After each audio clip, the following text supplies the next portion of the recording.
کچھ بچے نعرے لگا رہے تھے کہ بھائی آئے گا کوئی نہ کوئی تو آئے گا. تو لوگوں نے پوچھا یہ نعرے کیوں لگا رہے ہیں؟ انہوں نے کہا ایسا نہ ہو ہم نعرہ لگائیں کہ فلاں آئے گا اور وہ نہ آئے تو تکلیف ہوگی, تو ہم اس لیے نعرہ ایسا لگاتے ہیں کامن, آئے گا کوئی نہ کوئی تو آئے گا. تو جب کوئی نہ کوئی آئے گا تو جو کم درجے کا نالائق آپ جس کو سمجھتے ہیں اس کو ووٹ دے دیں. هذا النور شفاء صدور فاض وعطر كل لسان وهنا حلقات الصديق قلب ينبض بالقرآن. یہ جانتے ہوئے کہ ہمارے حکمران ظالم ہیں, اس کے باوجود ہم ان کو ووٹ کریں تو کیا گناہ ہوگا ہمیں؟ ظالم ہے مگر ظاہر ہے کسی نہ کسی نے تو بننا ہی ہے نا.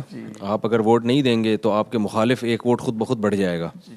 تو یہ جو لوگ کہتے ہیں نا ووٹ نہیں دے رہے, بائیکاٹ کر رہے ہیں, تو ووٹ تو وہ دے رہے ہوتے ہیں. اچھا, تو اس لیے اگر سب ظالم ہیں تو جو کم درجے کا ظالم لگے اس کو آپ ووٹ دے دیں, اس کا ووٹ دے دیں. بہت شکریہ. اگلا سوال بھی میرے خیال ہے ووٹ ہی کے متعلق ہے. عبداللہ صاحب پوچھتے ہیں ایبٹ آباد سے, اگر کسی علاقے میں کسی کو سیاسی بصیرت کا اہل نہ سمجھتے ہوں تو ووٹ ڈالنے کا کیا حکم ہوگا؟ اس ووٹ ڈالتے ہوئے اپنے علاقے کے امیدوار کو دیکھنا کافی ہے یا جو جماعت کا سرپرست اور سربراہ ہے اسے دیکھا جائے گا؟ اس ووٹ کے لیے اہلیت کا معیار کیا ہے؟ سر بتا دیں. یہ سب 3 سوال. اس کا بھی وہی جواب ہے جو ابھی میں نے دیا کہ کوئی بھی اہل نہ ہو تو ظاہر ہے اگر سب نالائق ہیں تو جو زیادہ بڑا نالائق ہے اس کو نہ دیں, جو کم درجے کا نالائق ہے اس کو دے دیں. کیونکہ وہ میں اکثر ایک بتا دوں نا, آئے گا کوئی نہ کوئی تو آئے گا. کچھ بچے نعرے لگا رہے تھے کہ آئے گا کوئی نہ کوئی تو آئے گا. تو لوگوں نے پوچھا یہ نعرے کیوں لگا رہے ہیں؟ انہوں نے کہا ایسا نہ ہو ہم نعرہ لگائیں کہ فلاں آئے گا اور وہ نہ آئے تو تکلیف ہوگی, تو ہم اس لیے نعرہ ایسا لگاتے ہیں کامن, آئے گا کوئی نہ کوئی تو آئے گا.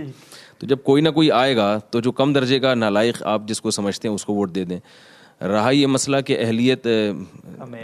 اہلیت کا معیار کیا ہے, یا پارٹی کا صدر تو نالائق ہے لیکن آپ کے علاقے سے جو امیدوار کھڑا ہو رہا ہے وہ لائق ہے, تو مجموعی سب چیزوں کو دیکھنا چاہیے. کیونکہ آپ اپنے علاقے کے امیدوار کو جتوائیں گے تو اس سے پارٹی کا صدر کے ہاتھ مضبوط ہوں گے.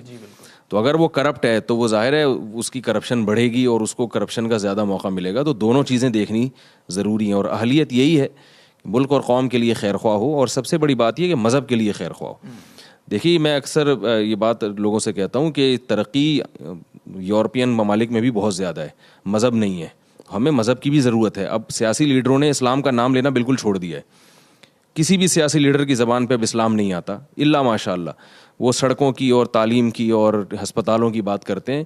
تو اس سے صاف پتہ چلتا ہے کہ لوگوں کی اب یہ ریکوائرمنٹ ہی نہیں رہی ہے اسلام, یعنی ایسا لگ رہا ہے.